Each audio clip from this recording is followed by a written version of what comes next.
আসসালামু আলাইকুম। বাংলাদেশের ঔষধি গাছের ধারাবাহিক ভিডিও পর্বের আজকের এপিসোডে আমি নয়নতারা নিয়ে আলোচনা করব। গাছটি আপনাদের সকলেরই পরিচিত। নয়নতারা একটি চিরহরিৎ গুল্মজাতীয় উদ্ভিদ। গাছটি সাধারণত 1 থেকে 3 ফুট উচ্চতার হয়। পাতা চকচকে, গাঢ়, সবুজ, ডিম্বাকৃতি এবং মসৃণ। ফুল 5টি পাপড়িযুক্ত, তারকাকৃতি, সাদা, গোলাপি, ম্যাজেন্টা ইত্যাদি রঙের ফুল দেখতে পাওয়া যায়। ফুলের কেন্দ্রে গাঢ় রঙের বিন্দু থাকে, যা চোখের তারার সঙ্গে মিল আছে। সম্ভবত এজন্যই এটাকে নয়নতারা বলা হয়। নয়নতারা উদ্ভিদের বিভিন্ন অংশে, যেমন পাতায়, মূলে বা কাণ্ডে ভেনক্রেস্টিন এবং ভেনব্লাস্টিন নামক অ্যালকালয়েডস রয়েছে, যা শক্তিশালী ঔষধি গুণাবলী সম্পন্ন। এবার আসুন দেখি নয়নতারার ঔষধি গুণাগুলি কী কী।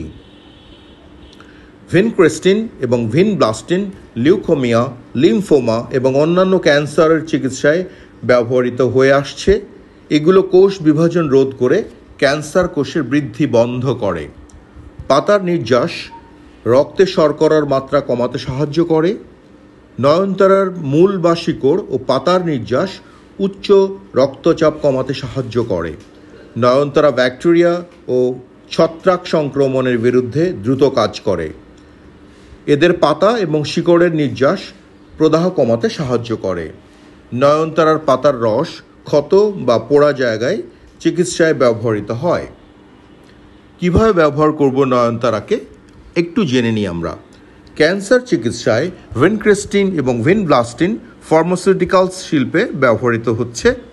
পাতার নির্যাস ডায়াবেটিস ও উচ্চ রক্তচাপ নিয়ন্ত্রণে আয়ুর্বেদিক চিকিৎসায় বহুদিন থেকে ব্যবহৃত হচ্ছে।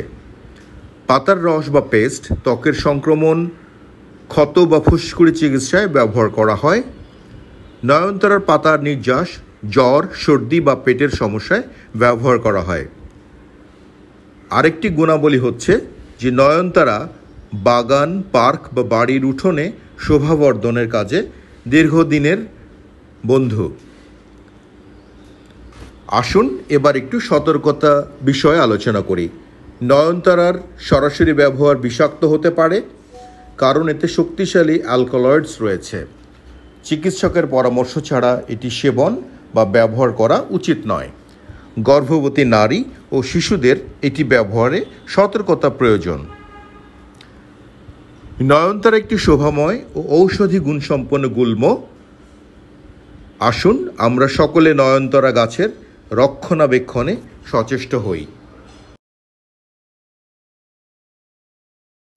প্রিয় দর্শক, কৃষক বন্ধু চ্যানেলটি যদি আপনার ভালো লেগে থাকে, দয়া করে সাবস্ক্রাইব করবেন, একটি লাইক চিহ্ন দিবেন, কমেন্টস করবেন এবং শেয়ার করবেন। আপনাদের অনুপ্রেরণাই আমার পাথেয়। আপনাদেরকে অশেষ ধন্যবাদ।